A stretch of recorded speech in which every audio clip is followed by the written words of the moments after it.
menjawab tuduhan pemelokan sejarah.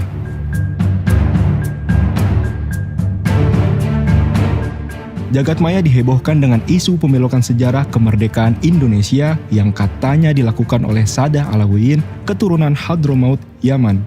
Tersebarnya luas informasi ini mengejutkan masyarakat dan tidak sedikit yang terpengaruh dengan informasi yang disebarkan dan terhasut proyek operasi adu domba ini. Lalu benarkah seluruh tuduhan tersebut? Video ini akan menjawab seluruh pertanyaan terkait sejarah dan tuduhan pemalsuan sejarah oleh Alauiyin lengkap dengan referensi footnote di bagian bawah layar Anda, sehingga Anda dapat melakukan konfirmasi atas kebenaran seluruh informasi di dalamnya.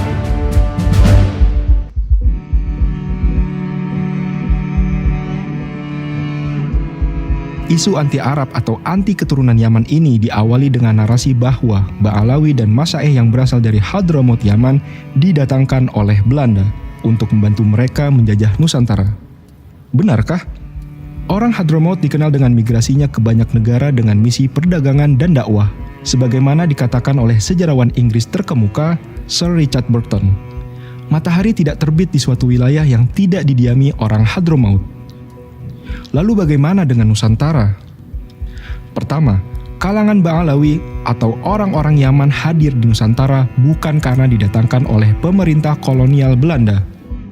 Sejarawan Inggris lainnya, R.B. Sargent, memperkirakan bahwa Ba'alawi telah tiba di wilayah tersebut, Nusantara, beberapa waktu sebelum Belanda dan secara bertahap mengendalikan perdagangan pesisir Hindia Belanda. Orang-orang Belanda dan orang-orang Eropa pada umumnya tidak menyukai orang-orang Arab. Van Vleuten, Direktur Dalam Negeri Hindia Belanda, dalam suratnya tanggal 24 April 1886 menulis, orang Eropa di Hindia Belanda semua benci kepada orang Arab. Kebencian ini sama saja dengan kebencian orang Eropa terhadap kaum Yahudi.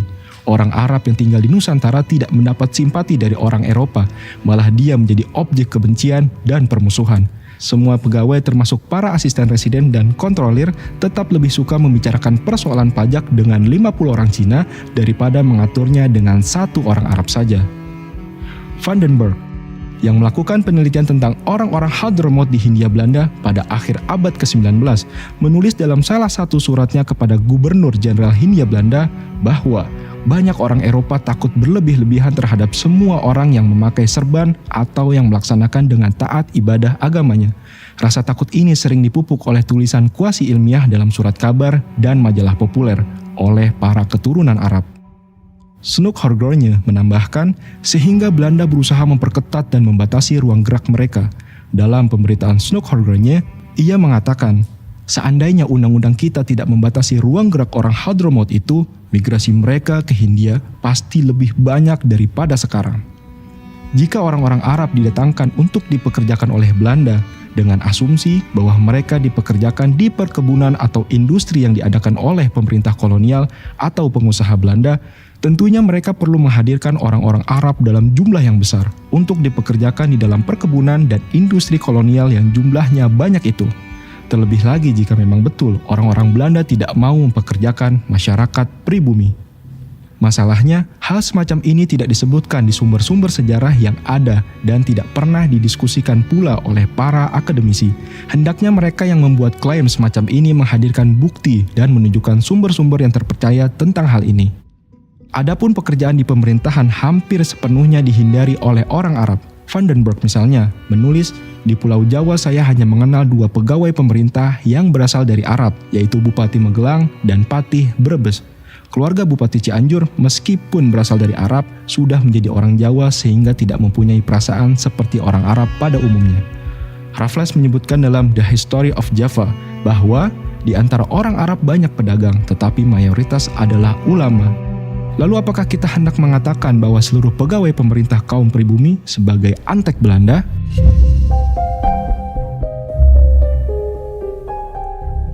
Pada abad ke-19, ketika jumlah orang-orang Arab meningkat di Hindia Belanda, mereka diharuskan tinggal di distrik yang terpisah di kota-kota besar, dan mereka harus memohon surat jalan untuk bepergian. Kebijakan ini dikenal sebagai Weekendstelsel dan Passenstelsel.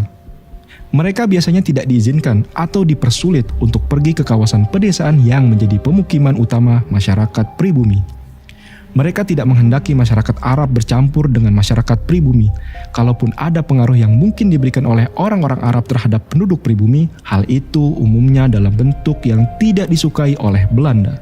Karena itulah pada tahun 1904, Snoeck-Horgogne menulis, "Hendaknya jangan dikira bahwa pembatasan pusat perdagangan dan beberapa kota dengan kampung yang khusus dapat menghalangi segala keburukan. Justru di tempat-tempat itulah ditemukan orang pribumi biasa yang lebih terpelajar berasal dari segala daerah. Dan dari situlah pengaruh Arab lebih berbisa pada kalangan luas daripada keadaan lain. Andaikan belum ada orang Arab yang bermukim di Nusantara ini, maka menjadi kewajiban pemerintah untuk menolak mereka." Benarkah statement bahwa Ba'alawi tidak pernah ikut berjuang di dalam kemerdekaan? Era kebangkitan di awal abad ke-20.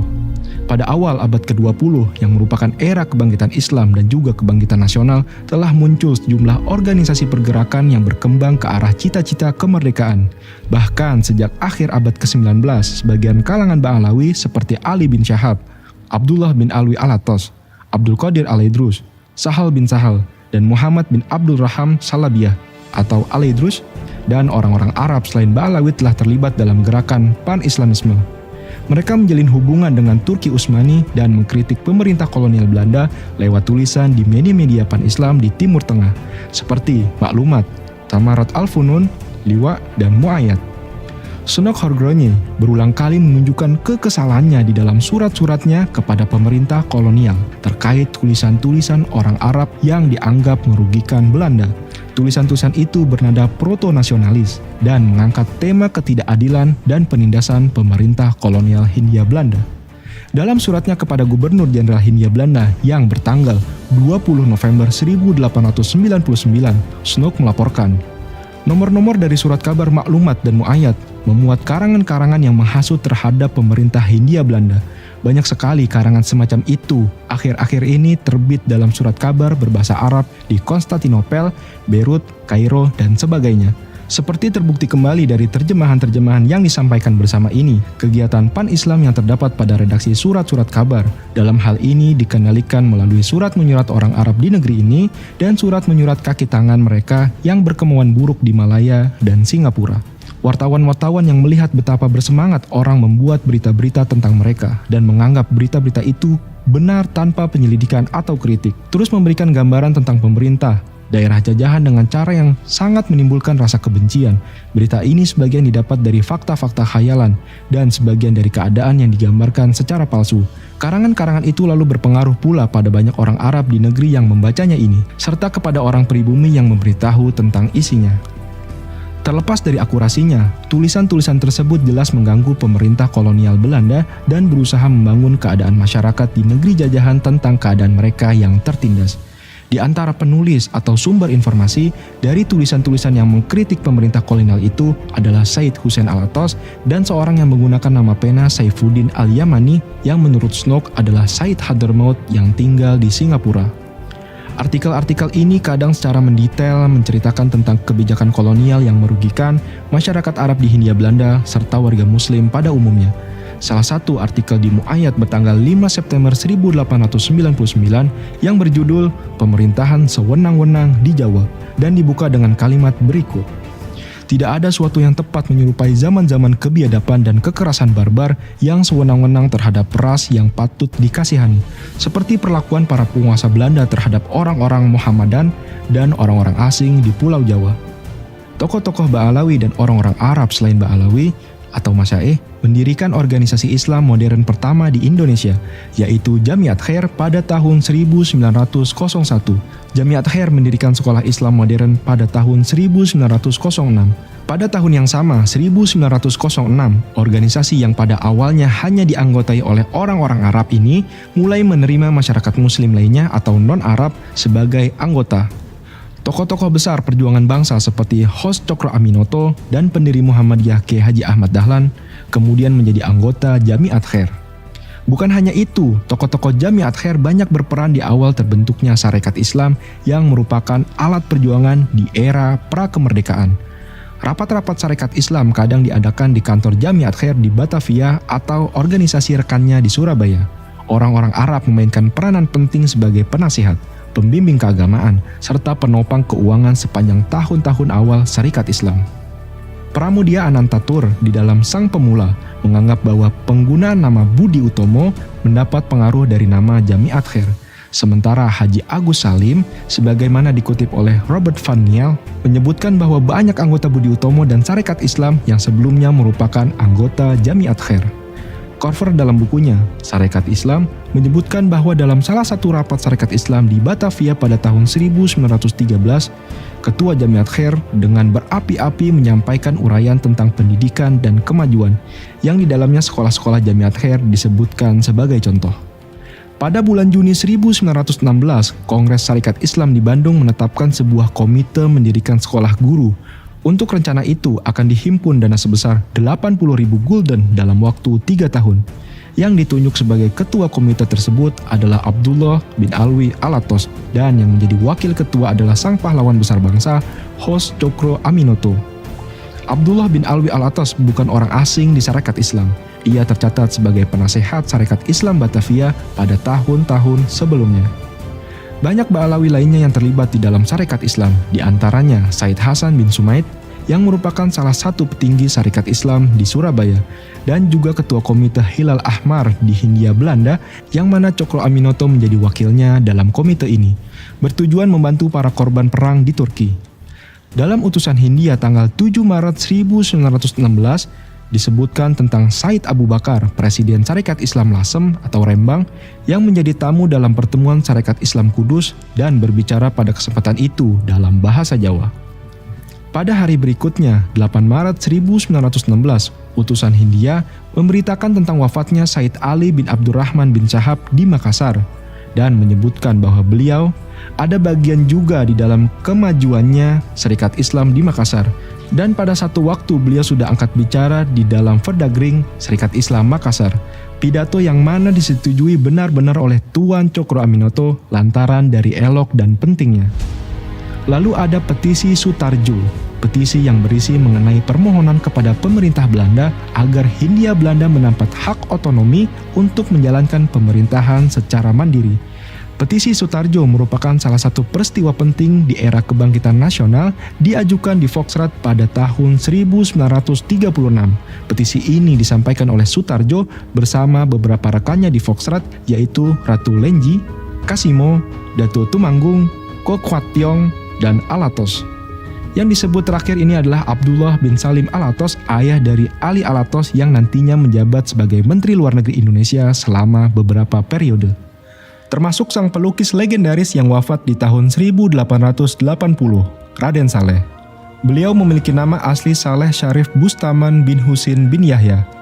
Lukisan-lukisan indahnya menjadi saksi yang menggambarkan kondisi penjajahan pada saat itu.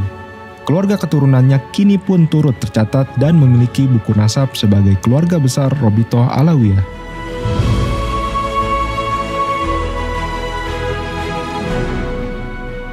Era kemerdekaan. Lalu bagaimana peran habaib di era kemerdekaan? Jangan pernah mengatakan Alawiyin keturunan Yaman tidak turut berperan dalam kemerdekaan hingga engkau mengenal sosok Muhammad Asad Shahab.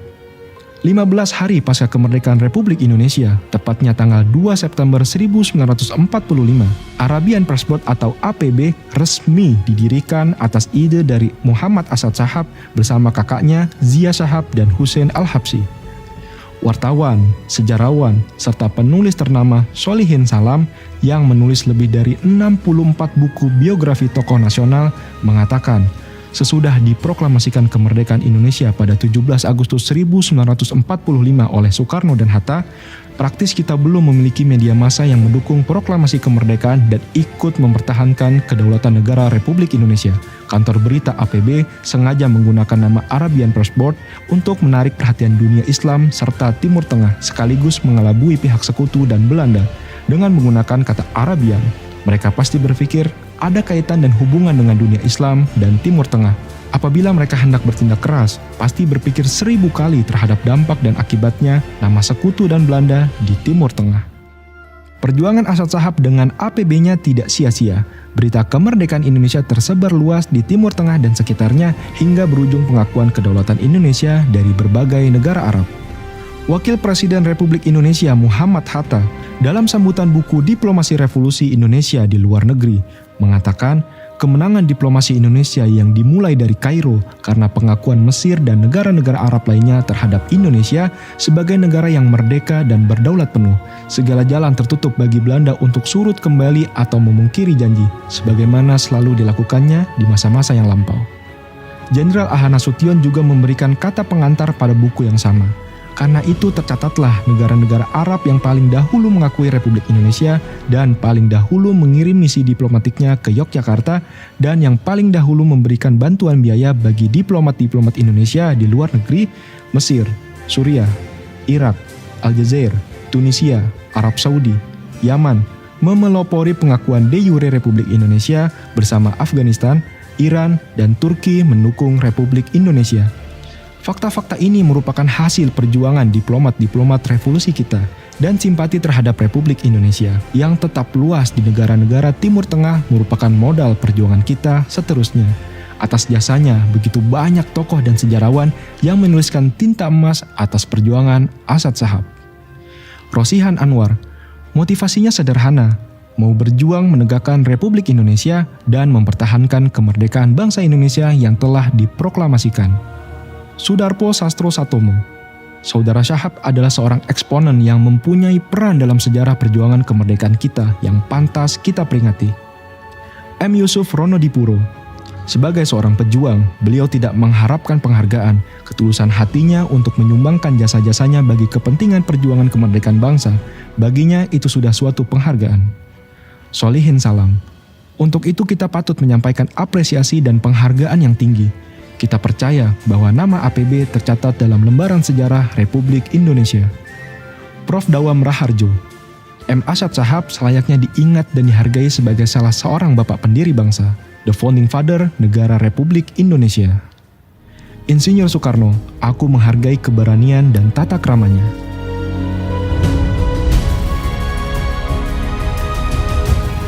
Perkenalkan sosok Hussein Mutahar, sosok ajudan kepercayaan Insinyur Soekarno. Hussein Mutahar merupakan sosok penting terkait dengan kemerdekaan.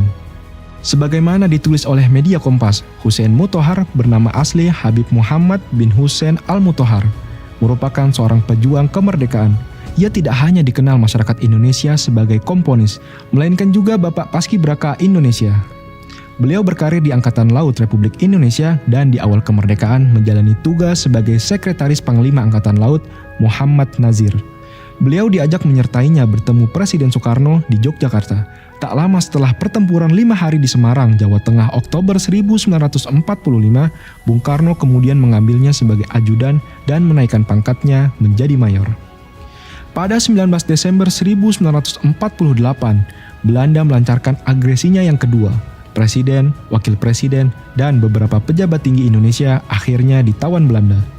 Namun ketika Gedung Agung Yogyakarta yang dijadikan istana presiden dikepung oleh Belanda, Soekarno sempat memanggil Hussein Mutahar. Dalam pertemuannya dengan Mutahar, ada hal penting yang disampaikan oleh Soekarno seperti yang dituturkan oleh Cindy Adam. Apa yang terjadi terhadap diriku? Aku sendiri tidak tahu. Dengan ini, aku memberikan tugas kepadamu pribadi. Dalam keadaan apapun juga, aku memerintahkan kepadamu untuk menjaga bendera kita dengan nyawamu. Ini tidak boleh jatuh ke tangan musuh.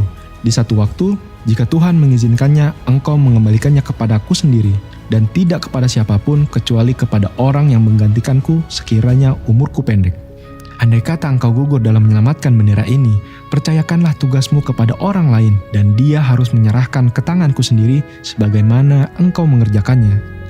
Bagaimana mungkin mempertanyakan nasionalisme Ba'alawi ketika lirik Hari Merdeka yang dikarang oleh Hussein Mutahar justru berkata, sekali merdeka, tetap merdeka, selama hayat masih dikandung badan. Kita tetap sedia mempertahankan Indonesia. Kita tetap sedia membela negara kita.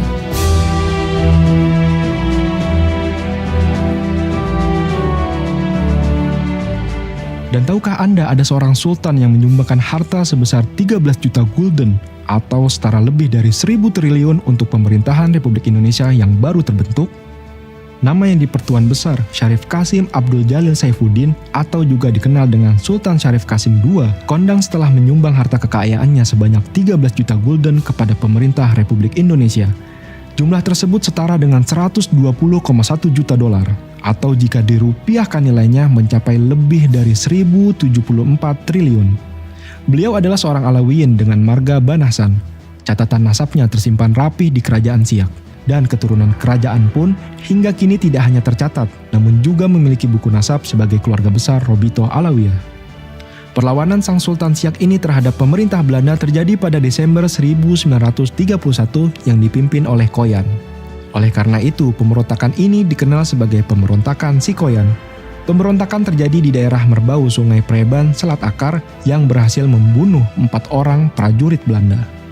Setelah proklamasi kemerdekaan Republik Indonesia, terdapat sebagian pembesar kerajaan Siak yang ragu-ragu dan berharap Sultan Syarif Qasim II memproklamasikan kerajaan Siak menjadi negara merdeka.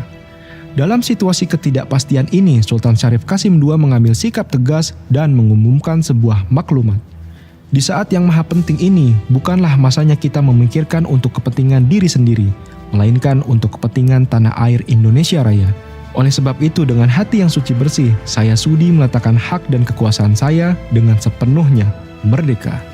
Atas jasa-jasanya bagi Indonesia, Sultan Syarif Qasim II pun dinobatkan sebagai pahlawan nasional Republik Indonesia berdasarkan Kepres nomor 109 tahun 1998.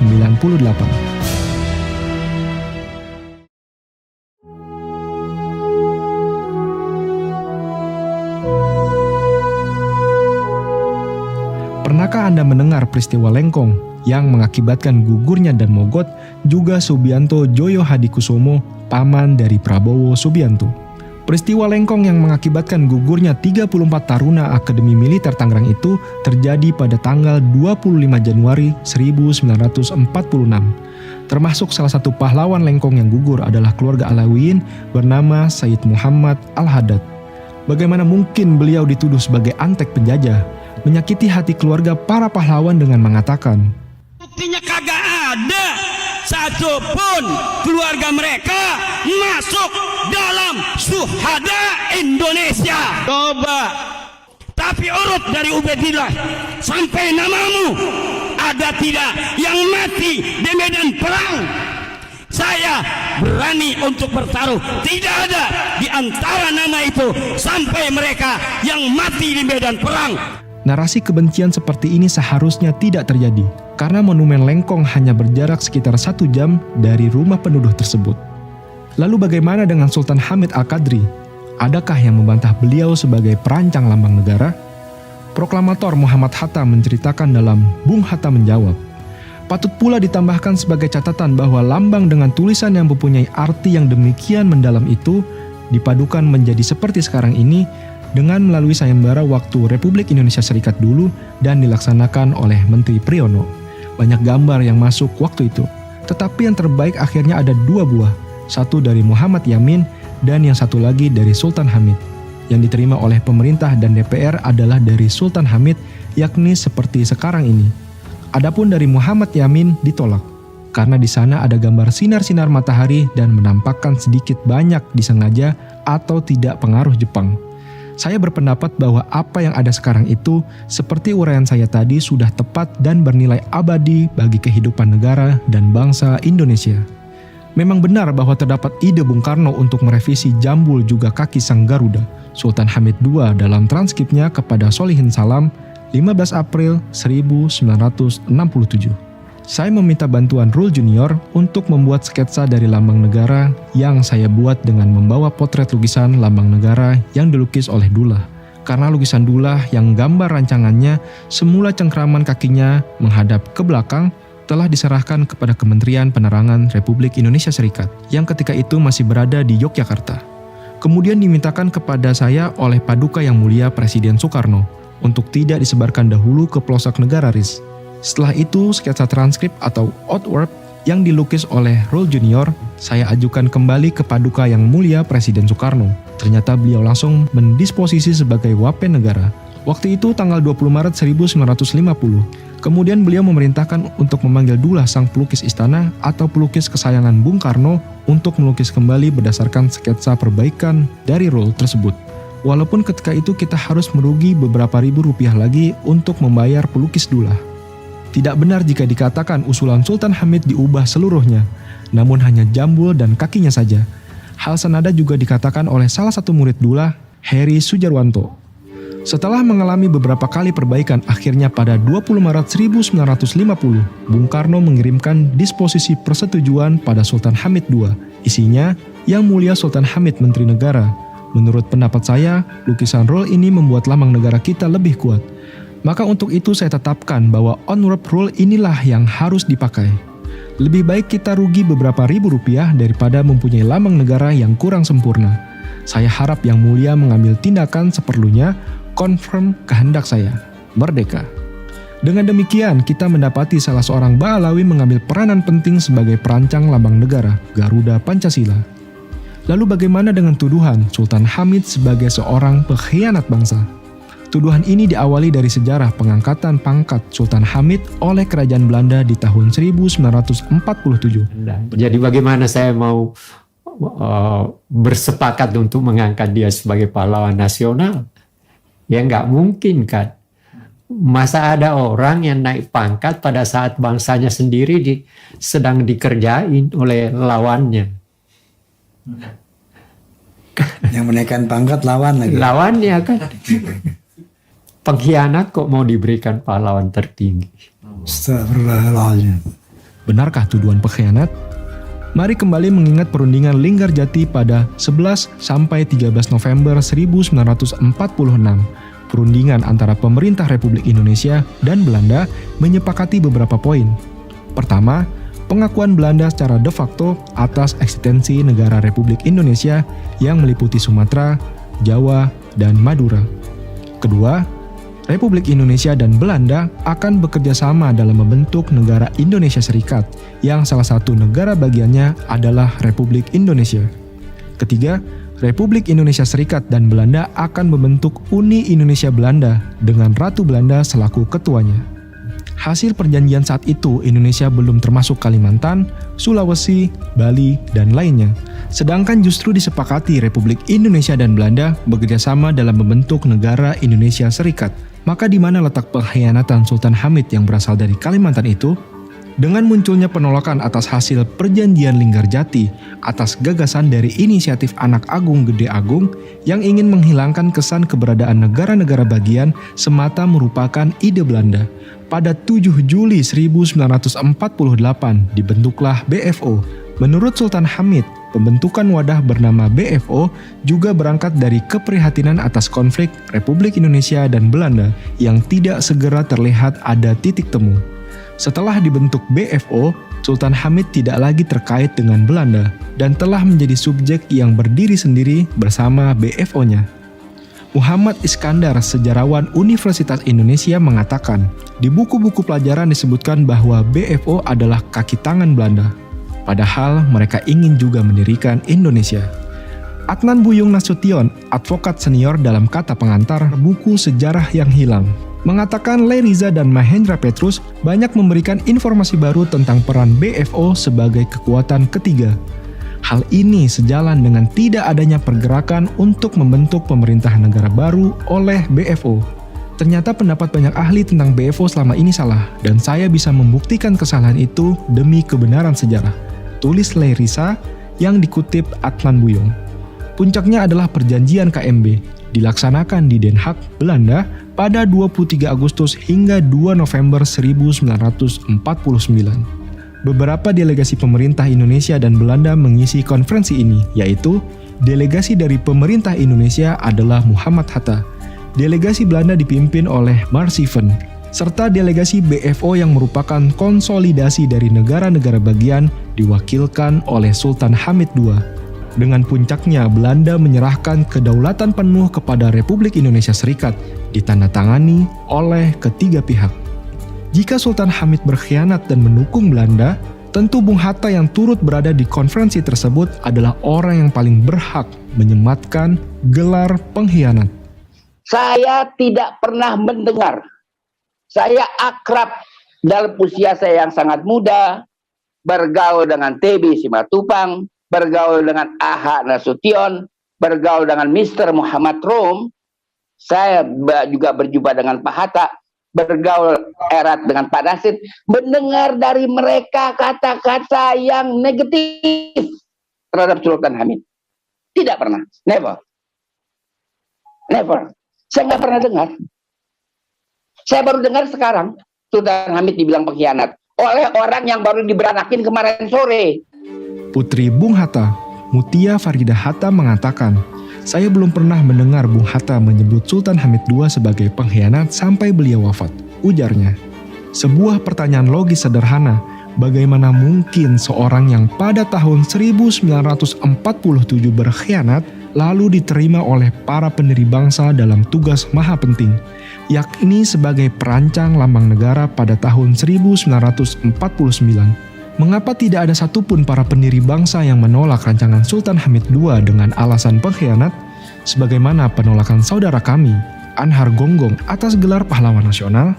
Saya tidak minta mendesak itu tim yang dipimpin Anhar Gonggong itu supaya meralat pendapatnya, kan nggak enak juga orang suruh meralat pendapatnya, atau mereka yang sudah bilang Sultan Hamid pengkhianat kan disuruh melarat kagak enak ya kan? Malu juga lah, ya kan, malu ya kan? Itu kan malu, itu kan hak asasi manusia, kita harus hormati. Tapi yang saya inginkan, walaupun Anda tidak mengucapkan kebenaran yang saya sampaikan sekarang, dalam hati sudah cukup. Janganlah lanjutkan bicara itu lagi tentang Sultan Hamid.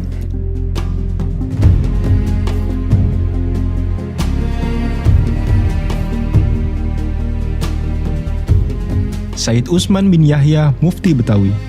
Sosok Habib Utsman bin Yahya akhir-akhir ini seringkali digambarkan sebagai antek Belanda dan sosok ulama yang tidak mendukung perjuangan kemerdekaan.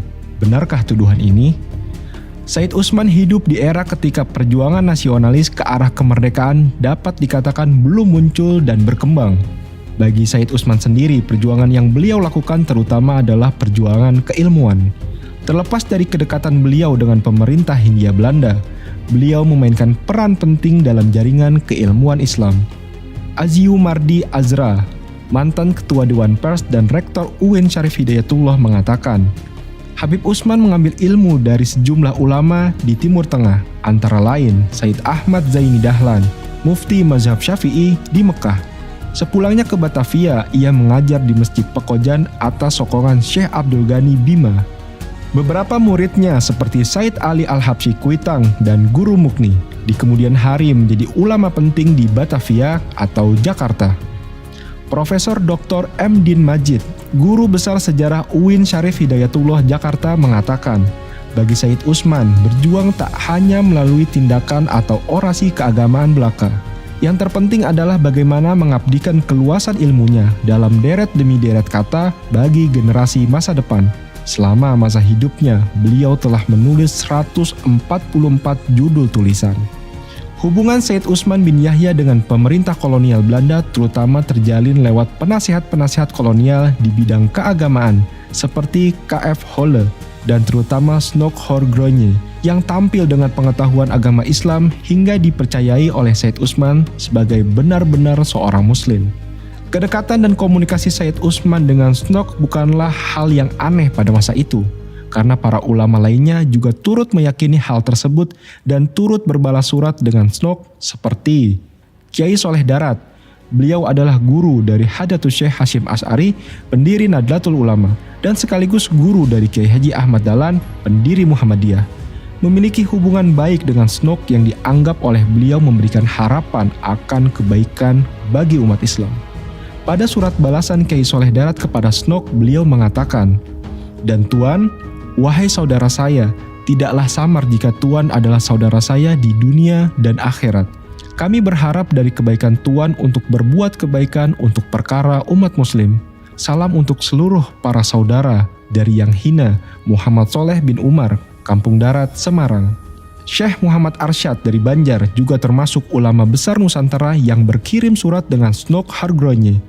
Dalam suratnya, Syekh Muhammad Arsyad Al-Banjari berharap Snok dapat membantu memutuskan permasalahan Ta'adud Al-Jum'ah. Ia menulis, "Maka hamba harap beribu-ribu kalau ada nugraha Tuan akan risalah putusan dari Tuan supaya akan terjalin betul. Karena ini perkara jika sekiranya ada belas kasihan Tuhan mengawani akan putusan Tuhan, niscaya akan terjalan juga, yaitu hamba harap akan Tuhan menguatkan yang ini masjid tiada harus berbilang. Sosok selanjutnya adalah Syekh Arsyad bin Alwan Al-Bantani. Sosoknya turut berjuang bersama pahlawan nasional Syekh Arsyad Tawil yang pada bulan Desember 1945 disebut oleh Bung Karno sebagai pahlawan besar dari Banten. Pasca peristiwa geger Cilegon di tahun 1988, Syekh Arsyad bin Alwan dihukum dan diasingkan ke Kupang, Flores, Nusa Tenggara Timur. Namun tahukah Anda bagaimana sang pahlawan ini menggambarkan sosok Snok dalam suratnya? Kehadapan hadirat Tuan pemilik kedudukan yang tinggi, yang berbicara dengannya adalah sebuah kenikmatan tersendiri, seorang teladan dari tokoh-tokoh agung, pemilik keutamaan dan nama baik, yang aku khususkan dengan menyebutnya, yaitu hadirat sang pemilik kesempurnaan dan keagungan, Tuan Paduka kami yang masyhur, namanya yaitu Tuan Snok Effendi Abdul Ghaffar. Semoga kedudukannya terus tinggi dan kebaikannya terus tercurah. Lalu apakah diartikan para ulama yang dihukum pasca geger Cilegon sebagai antek Belanda? Tentu tidak. Juga banyak nama lain seperti Syekh Nawawi Al-Bantani, Panglima Polem, Syekh Ahmad Surkati, dan Haji Agus Salim yang juga berkomunikasi baik dengan Snok. Karena itulah kita harus mempelajari sejarah dengan melihat kondisi pada saat itu, di mana Snok berhasil menampilkan diri sebagai sosok muslim yang dihormati dan dihargai oleh para ulama Nusantara, sehingga tidak mungkin mengatakan seluruh ulama dan pahlawan tersebut sebagai antek Belanda.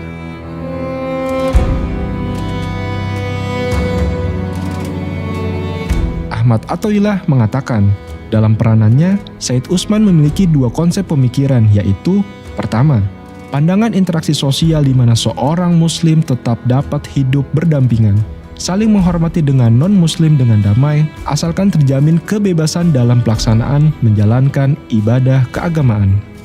Konsep kedua adalah pandangan struktural sosial tentang sikap hidup dan beribadah di bawah rezim kolonial dengan tetap menghormati dan mematuhi peraturan-peraturan kolonial yang tidak melanggar syariat Islam. Secara jujur, Said Usman memandang bahwa kekuasaan non-muslim terhadap umat Islam adalah keburukan yang tak terelakkan bagi umat Islam. Tetapi ia menolak setiap bentuk perlawanan umat Islam terhadap kolonial dan dirinya tidak pernah akan dapat dibujuk oleh pemerintah kolonial untuk memberi konsesi-konsesi yang berlawanan dengan Islam. Said Usman memiliki ijtihadnya sendiri terkait bagaimana berstrategi dakwah di masa kolonial, karena pada masa itu pemerintah kolonial memiliki ketakutan yang berlebihan terhadap Islam yang akhirnya menyebabkan tekanan pemerintah yang kuat terhadap keagamaan umat Islam. Dengan dasar inilah Said Usman melakukan hubungan kerjasama dalam bentuk menghormati sesama manusia seperti yang dilakukannya dengan non-muslim termasuk pemerintah kolonial. Usulan dan permintaan Said Usman seringkali diterima oleh pemerintah kolonial. Ia berusaha menjamin kerjasama antara masyarakat dan pemerintah selama syarat tidak mencampuri urusan agama. Karya dan jasa beliau menghasilkan munculnya Stadsblad van Nederlands-Indië nomor 152 Pristeraden tahun 1882, maka disimpulkan bahwa setiap keputusan terhadap masalah di pengadilan agama harus diputuskan melalui hukum Islam dengan tidak ada campur tangan dari para bupati atau regen atau pejabat lainnya.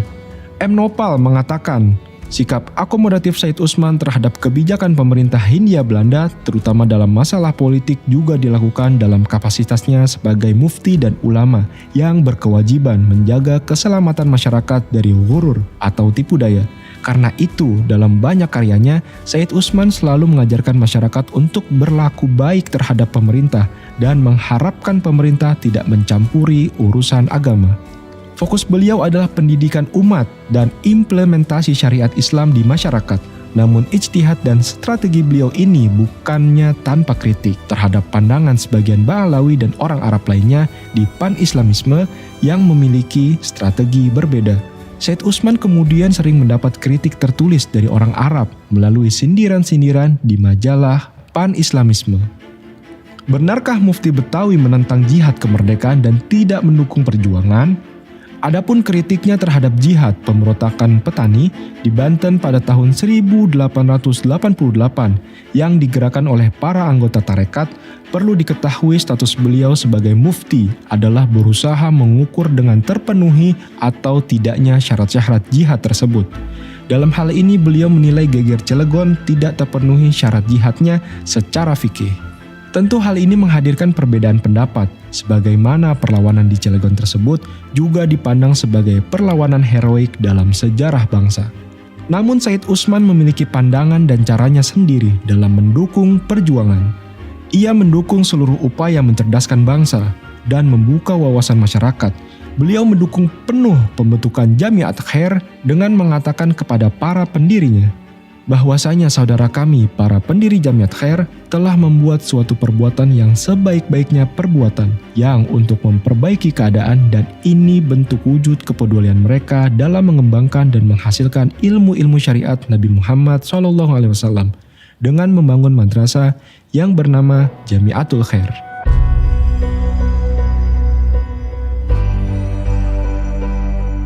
Profesor Azyumardi Azra menyebutkan bahwa di akhir hidupnya, yaitu pada dekade kedua abad ke-20, Said Usman memberi dukungan dan pembelaan yang kuat terhadap gerakan Sarekat Islam. Walaupun gerakan ini pada tingkat tertentu telah memberi tantangan terhadap status quo pemerintah kolonial. Bagaimana mungkin orang yang dikatakan antek penjajah justru mendukung Sarekat Islam yang memberi tantangan status quo pemerintah kolonial? Sikap positifnya ini mungkin disebabkan Sarekat Islam menyalurkan aspirasinya secara legal formal dan bukan lewat pemberontakan. Setidaknya Said Usman menulis 2 risalah untuk membela Sarekat Islam, yaitu Sinar Isterlam pada menyatakan kebenaran Sarekat Islam dan Selampai Tersulam pada menyatakan kebajikan Syarikat Islam. Pembelaannya terhadap Sarekat Islam ini dapat dilihat sebagai dukungan Said Usman terhadap perjuangan awal masyarakat Indonesia yang nantinya mengarah pada kemerdekaan. Akhirnya, kita perlu meletakkan Said Usman pada timbangan yang adil. Kalau beliau dikritik karena kedekatannya dengan pemerintah kolonial, beliau juga memiliki jasa yang besar dalam penyebaran ilmu agama Islam, menghentikan campur tangan Belanda terhadap kehidupan beragama, dan beliau juga memberikan sokongan terhadap gerakan pencerdasan umat seperti Sarekat Islam yang merupakan organisasi pergerakan penting di awal era kebangkitan nasional. Ia wafat sebelum proklamasi kemerdekaan di tahun 1913. Ada pejuang yang angkat senjata, ada yang lewat pendidikan, juga ada yang lewat aspirasi legal formal. Lalu bagaimana dengan Said Usman mendoakan Ratu Belanda? Said Usman bin Yahya menjawab dalam kitabnya Menutup Pintu Fitnah dan Pengucilan bahwa terdapat perbedaan antara sikap ramah yang dilarang atau mudahanah dan yang diperbolehkan mudoroh al-jaizah, di mana ucapan doa itu dapat memberikan kemaslahatan penduduk muslim, dan argumen sikap beliau ini beliau tuangkan dalam kitabnya Membuka Pintu bagi Penyempurnaan Pikiran yang Baik, yang dimana tulisan-tulisan beliau diperlihatkan ke Said Ahmad Zaini Dahlan, guru beliau, Mufti Syafi'i di Mekah. Dan beliau turut dibela oleh seorang kiai besar Betawi lainnya, Kiai Marzuki, tokoh besar Nadlatul Ulama Betawi yang menulis kitab untuk membela Said Usman. Ketika diadakan Kongres Sarekat Islam yang dihadiri oleh 7.000 orang, host Cokro Aminoto mengundang Said Usman bin Yahya sebagai pembicara utama dalam kongres tersebut. Mungkinkah guru besar bangsa host Cokro Aminoto mengundang antek penjajah menjadi pembicara utama di dalam kongres organisasi yang bahkan belum mendapatkan pengakuan pemerintah kolonial?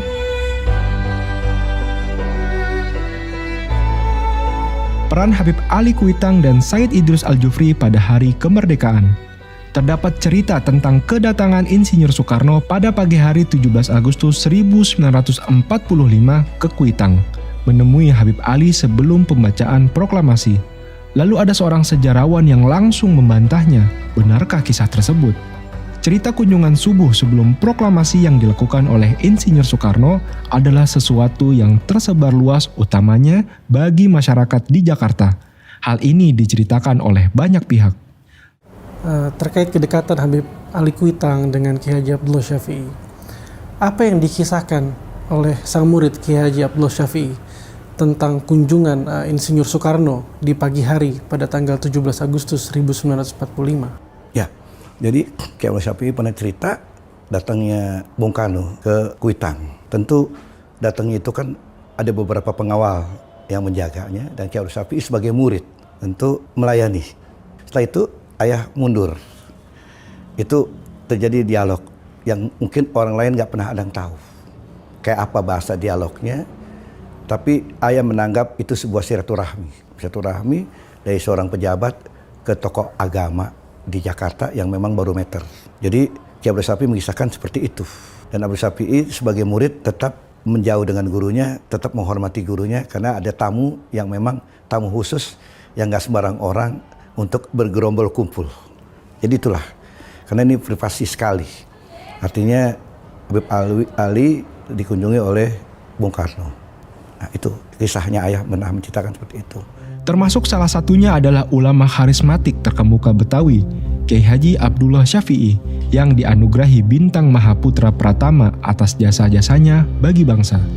Kiai Haji Abdullah Syafi'i selaku saksi mata pertemuan tersebut juga menyampaikan kisah ini dalam orasi-orasinya di masa lampau dan menjadi kepercayaan masyarakat terutama di Jakarta. Tidak ada yang tahu persis apa isi pertemuan tersebut. Ustadz Salim bin Mahmud Bahven dalam wawancara tahun 1998 menceritakan, pada tanggal 17 Agustus 1945, Habib Ali menceritakan bahwa tadi subuh dirinya didatangi Soekarno yang memberitahu bahwa tidak lama lagi akan mengumumkan kemerdekaan Indonesia dan memohon doa restu. Memang benar bahwa baik Insinyur Soekarno maupun Habib Ali Kuitang tidak tercatat pernah menceritakan detail isi pertemuan. Sehingga tidak mudah bagi sejarawan saat ini memberikan konfirmasi atas hal tersebut.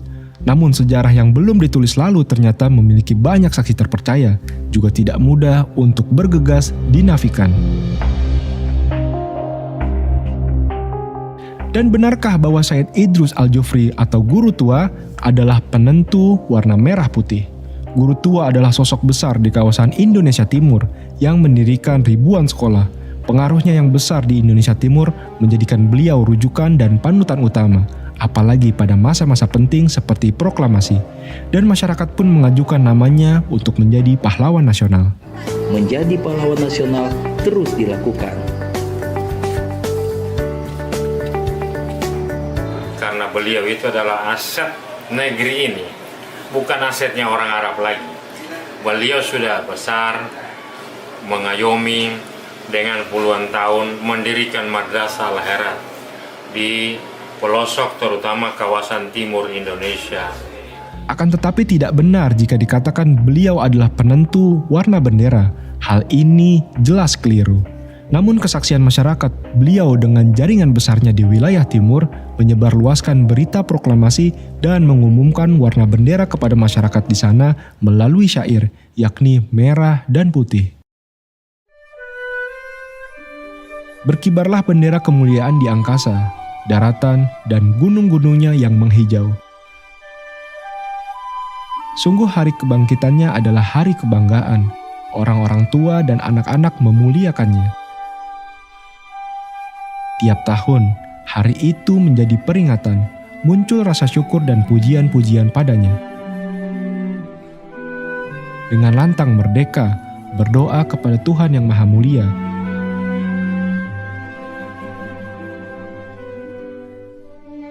karena cita-cita telah tercapai dan hilanglah segala masalah. Tiap bangsa memiliki simbol kemuliaan, dan simbol kemuliaan kami adalah merah putih. Wahai Soekarno, engkau telah jadikan hidup kami bahagia. Dengan obatmu telah hilang penyakit kami.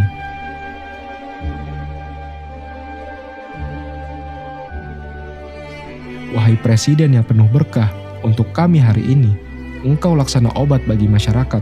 Engkau ungguli dengan tulisan dan politikmu, hingga datang berita akan kemenangan.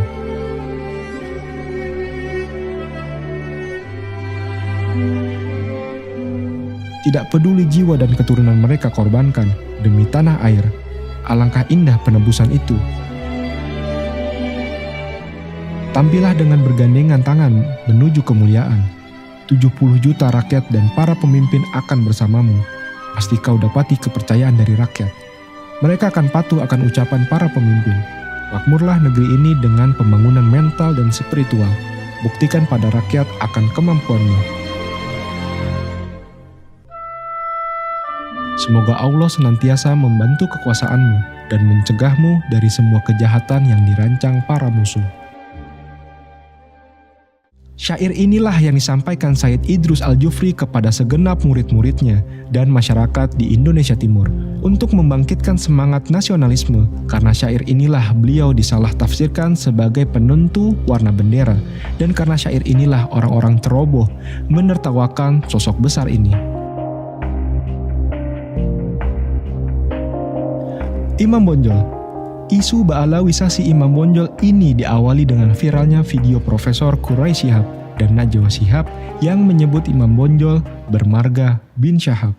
Di Indonesia ini alangkah banyaknya orang-orang yang boleh jadi tidak dikenal sebagai keturunan Nabi, tapi dia keturunan Nabi.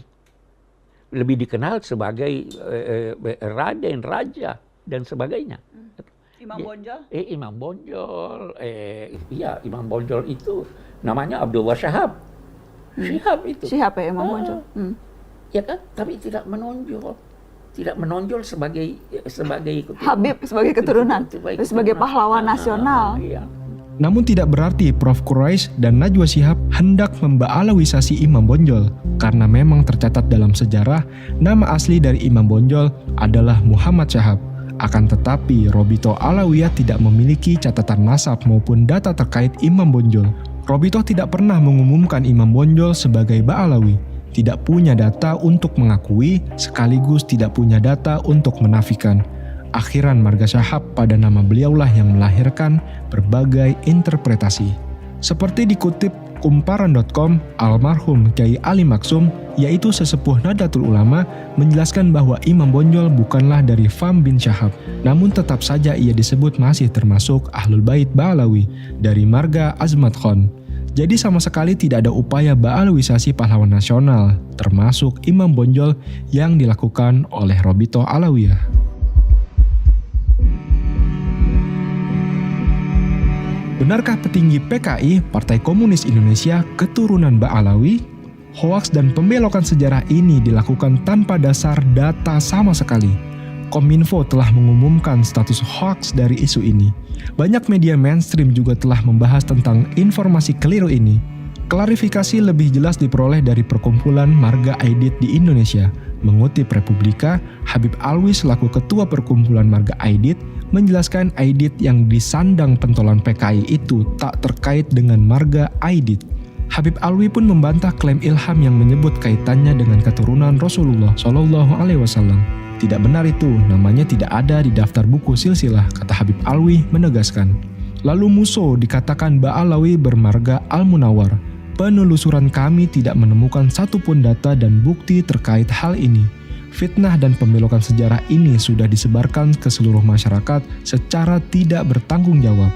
Seperti dilansir pada laman Liputan 6, Muso atau Munawar Muso atau Paul Musote merupakan tokoh komunis Indonesia yang memimpin PKI pada era 1920-an. Namanya sering dikaitkan dengan peristiwa Madiun 1948. Ada yang menyebut jika tokoh PKI kelahiran Kediri 1897 ini merupakan anak dari seorang pegawai kantoran bernama Mas Martorejo.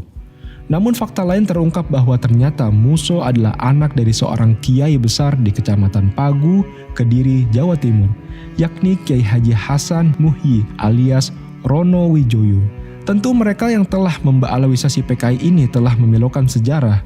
Bahkan dua nama anggota PKI bermarga Barakbah dijadikan alasan untuk framing Habaib sebagai dalang PKI. Pada saat itu PKI adalah suatu kekuatan besar yang berhasil meyakinkan sebagai masyarakat akan ideologinya. Bahkan pada pemilu 1955 mendapatkan jumlah suara 6.179.914. Lantas apakah dua orang yang terpengaruh PKI ini mewakili ratusan ribu Ba'alawi lainnya yang justru keras menentang PKI? Sebagaimana perseteruan PKI dengan M. Asyad Syahab?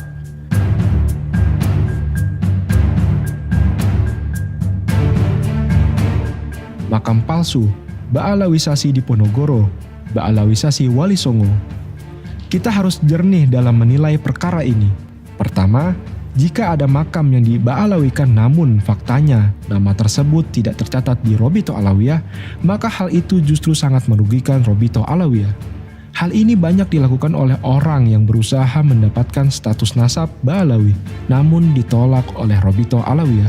Lalu mengambil jalan merubah makam leluhurnya menggunakan marga Ba'alawi, seperti yang terjadi di makam Raden Mas Ali di Powongso, yang diberi marga Ba'abud. Diduga oleh seorang bernama Sohibul Faroji dari Nakobah Al-Azamat Khan, yang mengaku Ba'alawi dan turut memba'alawikan banyak orang melalui lembaga nasabnya sendiri. Serta diduga ada banyak makam-makam dan tokoh yang diba'alawikan oleh orang ini dan teman-temannya. Pertanyaan terakhir ini, karena belum saya mendengar itu Raden Mas Ali di Powongso dalam Said Ali Ba'abud Khas. Itu berarti kan Habib. Iya, itu yang memberi nama Habib itu siapa? Saya mendapatkan data dari Sohibul Faroji Robito Fatimiyah Jakarta. Dari Robito Fatimiyah Jakarta. Tahu berapa? Ya, 5 tahun lebih. Nama saya Habib Umar Alatos bin Rahmat Alatos bin Ahmad Rahmat Alatos bin Hasan Alatos bin Asmaraga Alatos. Nah ini beliau ini Pak Baro makam dari Habib Asmaraga Alatos. Beliau ini artinya itu nincit anak ini yang dari Asmaraga. Nah ini Asmaraga ini makamnya di sini. Nah ini tepatnya di Desa Barisan di makam umum di Singkil, makam Singkil. Nah ini setelah itu diselusuri dari diteliti dan ditasih sama lembaga Ashraf Azamat Khan wa Ahlul Bait Al-Alami Arya Wangsakara. Arya Wangsakara yang barusan dikukuhkan oleh Presiden Jokowi sebagai pahlawan nasional.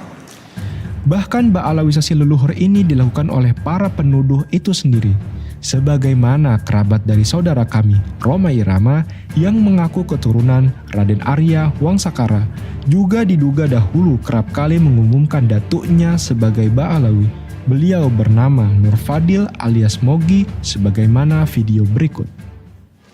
Ini adalah nasabnya Wangsakara ke atas dan inilah putra-putra beliau. Putra-putri beliau ada 7. Dan beliau ternyata adalah keturunan Rasulullah SAW. Jadi ada Arya Wangsakara aliasnya juga bernama Syarif Hasan Asmat Khan Al-Husaini alias Pangeran Wiraraja II bin Sedatuk Isa bin Syekh Ali Abdul Qadir bin Abdullah Asmat Khan bin Abdul Malik Asmat Khan bin Alwi Abdul Faqih bin Muhammad Said Mirbat bin Ali Kholi Kosam bin Alwi bin Muhammad bin Alwi bin Ubaidillah bin Ahmad Al-Muhajir bin Isa Al-Rumi bin Umar Al-Nakib bin Ali Raidi.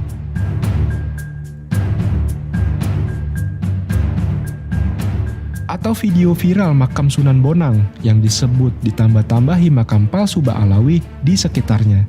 Ternyata area tersebut adalah tempat pemakaman umum, bukan khusus sebagaimana video berikut. Makam Sunan Bonang di ring 1. Sunan Bonang di ring 1-nya diider-iderin oleh Ba'alawi. Itu dari mana zaman Sunan Bonang udah ada Ba'alawi? Dekat selama dibilang palsu. Dibilang palsu, yaitu maksudnya itu lisan bukan habaib, terus nanti ditulis habaib, itu ada enggak seperti itu? Enggak ada. Ya semua apa adanya situ. Asalnya apa itu ya ditulis itu. Jadi misalkan Umar ya Umar, Habib siapa ya tetap situ. Pemakaman umum. Ya umum, jadi ya umum, sifatnya umum. Perihal nasab Wali Songo yang tersambung ke Azmat Khan Ba'alawi bukanlah berasal dari Robito Alawiyah. Namun hal tersebut sesuai dengan manuskrip-manuskrip yang dimiliki Kesultanan. Sebagaimana disampaikan oleh Kang Farihin, pustakawan Kesultanan Kanoman Cirebon. Kemudian di tahun 1720, Pangeran Arya Charbon, anak Sultan Kasepuhan pertama, itu menuliskan lagi di naskah Purwakaca Rubanagari. Itu silsilah Sunan Gunung Jati sampai ke Rasulullah. Di situ dituliskan Maulana Syarif Hidayatullah bin Syarif Abdullah bin Ali Nurul Alim bin Syekh Husain Jimadil Kubro bin Ahmad Syah Jalal bin Abdullah Kanuddin bin Said Abdul Malik bin Alwi Amul Faqih bin Muhammad Syahid Marbat bin Ali Khalil Qasam Alwi bin Muhammad bin Alwi, kemudian bin Said Ubaidillah bin Ahmad Al-Muhajir bin Isa bin Muhammad An-Naqid bin Ali Al-Uraidi bin Imam Ja'far Shodiq bin Muhammad Bakir, kemudian bin Ali Zainal Abidin bin Husain bin Ali bin Abi Thalib yang menikah dengan Fatimah binti Rasulullah Muhammad SAW. Itu ada catatan itu di Negara Kertabumi, tulisan Pangeran Wangsakerta, dan Purwaka Carubanagari, tulisan Pangeran Arya Carbon. Itu tertulis jelas seperti itu. Juga apa yang disampaikan Kiai Haji Said Akil Siraj berikut, bahwa Sunan Gunung Jati keturunan Ba'alawi. Putranya Prabu Siliwangi adalah perempuan, namanya siapa namanya? Rara Santang atau Syarifah Mudaim. Siapa namanya? Nanti dinikah oleh Habib datang dari India, namanya Sayyid Abdullah Azmat Khan. Udah nggak usah dibahas Habib bener apa udah usah. Habib Azmat Khan nikah dengan Syarifah Mudaim. Jadi nanti punya putra namanya Syekh Syarif Hidayatullah atau Sunan Gunung Jati. Juga banyak pengakuan lainnya dari berbagai pihak. Lalu bagaimana dengan makam KRT Sumo di Ningrat yang viral diubah namanya? Robito Alawiyah sama sekali tidak memiliki catatan nasab KRT Sumo di Ningrat. Perubahan nama makam tersebut tidak mungkin merubah pendirian Robito Alawiyah atas belum atau tidak tersedianya data untuk mengisbat. Termasuk makam Pangeran Diponegoro, Robito Alawiyah tidak memiliki data apapun terkait nasab beliau, apalagi disambungkan ke Ba'alawi. Kami berharap pemerintah segera menunjuk pihak otoritatif yang berwenang untuk melakukan penelitian juga penyidikan terhadap seluruh kasus perubahan nama makam tersebut, siapapun pelakunya, serta melakukan tindakan hukum jika ditemukan pelanggaran sehingga tidak terjadi hal-hal yang merugikan Ba'alawi di kemudian hari.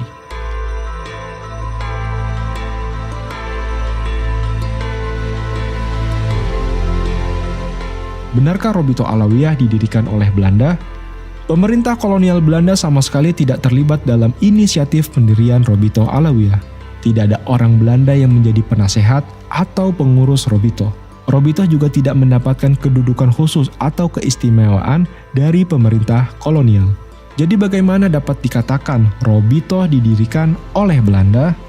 Kalau tudingan ini didasari oleh kenyataan bahwa Robito mendaftarkan organisasinya secara resmi kepada pemerintah kolonial Belanda, maka hendaknya diketahui bahwa tidak ada satupun organisasi yang berdiri secara resmi di Hindia Belanda pada ketika itu, melainkan mendaftarkan organisasi mereka pada pemerintah kolonial. Belum ada pemerintah Republik Indonesia maupun Kemendagri di tahun 1928. Jika demikian, mengapa tidak dikatakan bahwa semua organisasi resmi seperti Budi Utomo, Muhammadiyah, Nahdlatul Ulama, dan lainnya yang ada ketika itu adalah juga organisasi bentukan Belanda? Tentu pendapat semacam ini aneh sekali.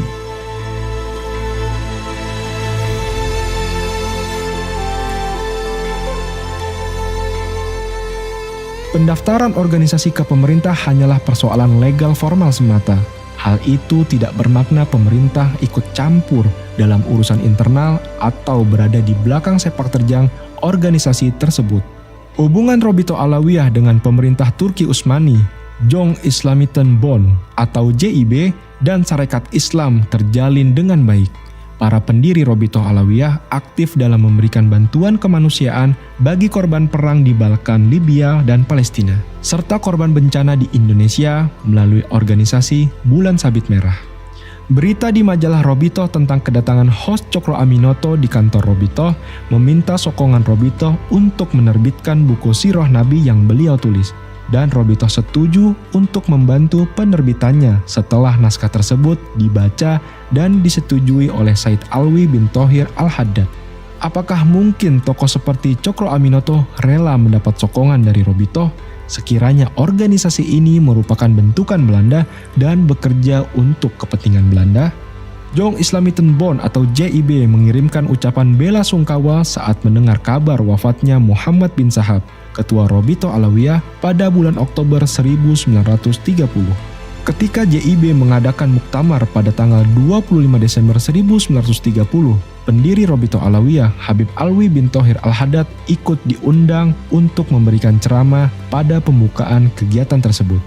Apa mungkin organisasi seperti Jong Islamiten Bond, di mana Haji Agus Salim ikut menjadi pembinanya, mau berhubungan dengan Robito jika dianggap antek Belanda, bahkan memuji ketuanya yang pertama dan mengundang tokoh Robito ceramah di pembukaan Muktabar JIB?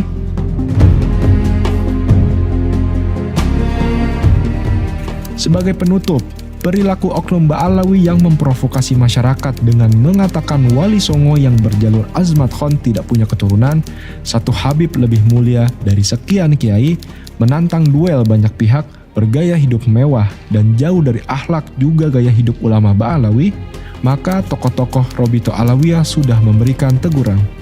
Menjawab segala syubhatnya dengan tegas lewat video resmi Humas DPP Robito Alawiyah, dan Robito tidak memiliki hak apapun untuk menghukum seseorang, di samping yang bersangkutan bukanlah pengurus organisasi dan tidak pernah terlibat dalam kegiatan organisasi.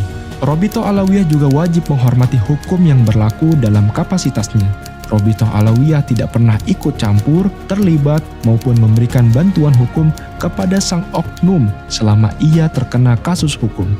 Robito Alawiyah tidak berkenan dikaitkan atas perilaku oknum yang tidak sejalan dengan Thariqah Alawiyah yang memiliki cara dan jalannya sendiri dan tidak mengikuti nasihat organisasi juga para salaf yang meresahkan masyarakat dan meresahkan keluarga besar Alawiyin, apalagi dituduhkan Robito mengendalikan perilaku oknum tersebut.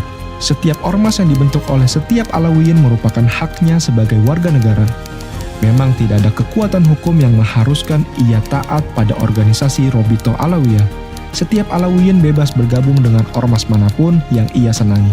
Dalam perspektif hukum dan status warga negara, Robito akan terus berfokus pada dakwah Al-Ba'alawi, pendidikan dan kegiatan sosial yang sesuai dengan ajaran Al-Quran, As-Sunnah, juga Salafus Saleh. Telah tiba seruan dari Robito Alawiyah, saatnya bersatu. 77 tahun merdeka. Di mana kita sekarang?